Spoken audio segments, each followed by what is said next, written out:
Well,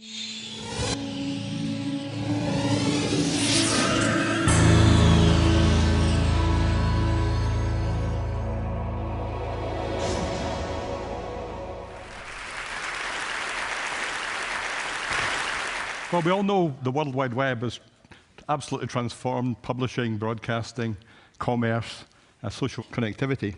But where did it all come from? And I'll quote three people, Vannevar Bush, Doug Engelbart, and Tim Berners-Leeni. So let's just run through these guys. This is Vannevar Bush. Vannevar Bush was the US government's chief scientific advisor during the war. And in 1945, he published an article in a magazine called Atlantic Monthly. And the article was called As We May Think. And what Vannevar Bush was saying was, the way we use information is broken. We don't work in terms of libraries and catalog systems and so forth. The brain works by association. With one item in its thought, it snaps instantly to the next item.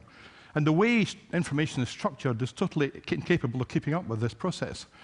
And so he suggested a machine, and he called it the Memex. And the Memex would link information, one piece of information to a related piece of information and so forth. Now, this was in 1945. A computer in those days was something that secret services used to use for code breaking, and it was absolutely, nobody knew anything about it. So this was before the computer was invented. And he proposed this machine called the Memex, and he had a platform where you linked information to other information, and then you could call it up at will. So spinning forward, one of the guys who read this article was a guy called Doug Engelbart, and he was a US Air Force officer, and he was reading it in a library in the Far East. And he was so inspired by this article that it kind of directed the rest of his life. And by the mid-60s, he was able to put this into action when he worked at the Stanford Research Lab in California. He built a system. The system was designed to augment human intelligence, it was called. And in a premonition of today's world of cloud computing and software as a service, the system was called NLS, for Online System.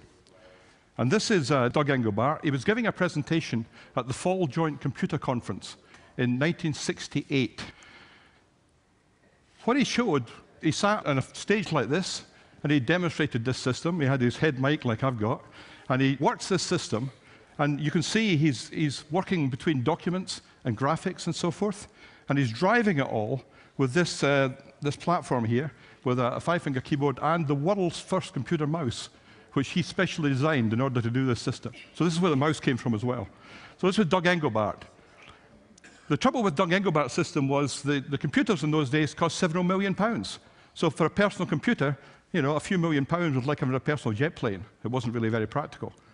But spin on to the 80s, when personal computers did arrive, then there was room for this kind of system on personal computers.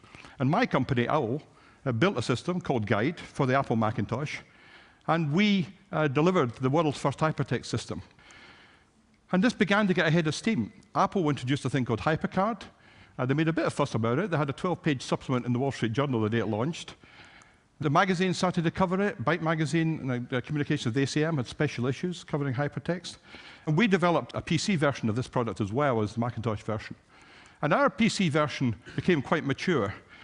These are some examples of the system in action in the late 80s. You were able to deliver documents. We were able to do it over networks. We developed a system such that it had a markup language based on HTML. We called it HML, Hypertext Markup Language. And the system was capable of doing very, very large documentation systems over computer networks. So I took this system to a trade show in Versailles, near Paris, in late November 1990. And I was approached by a nice young man called Tim Berners-Leeni, who said, "Are you Ian Ritchie?" I said, "Yeah." And he said, "I need to talk to you." And he told me about his proposed system called the World Wide Web. And I thought, well, that's kind of a pretentious name, especially if the whole system ran on his computer in his office. But he was completely convinced that his World Wide Web would take over the world one day. And he tried to persuade me to write the browser for it, because his system didn't have any graphics or fonts or layout or anything. It was just plain text. And I thought, well, interesting, but the guy from CERN, he's not going to do this. So we didn't do it. In the next couple of years, the hypertext community didn't recognize him either. In 1992, his paper was rejected for the hypertext conference.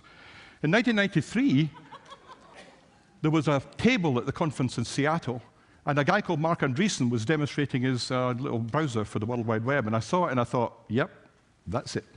And the very next year, in 1994, we had the conference here in Edinburgh, and I had no opposition in having Tim Berners-Leeni as the keynote speaker.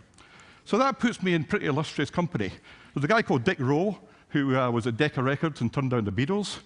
There was a guy called Gary Kildall who went flying his plane when IBM came looking for an operating system for their IBM PC. And he wasn't there, so they went back to see Bill Gates. And the 12 publishers who turned down J.K. Rowling's Harry Potter, I guess. On the other hand, there's Mark Andreessen, who wrote the world's first browser for the World Wide Web. And according to Fortune magazine, he's worth $700 million. But is he happy?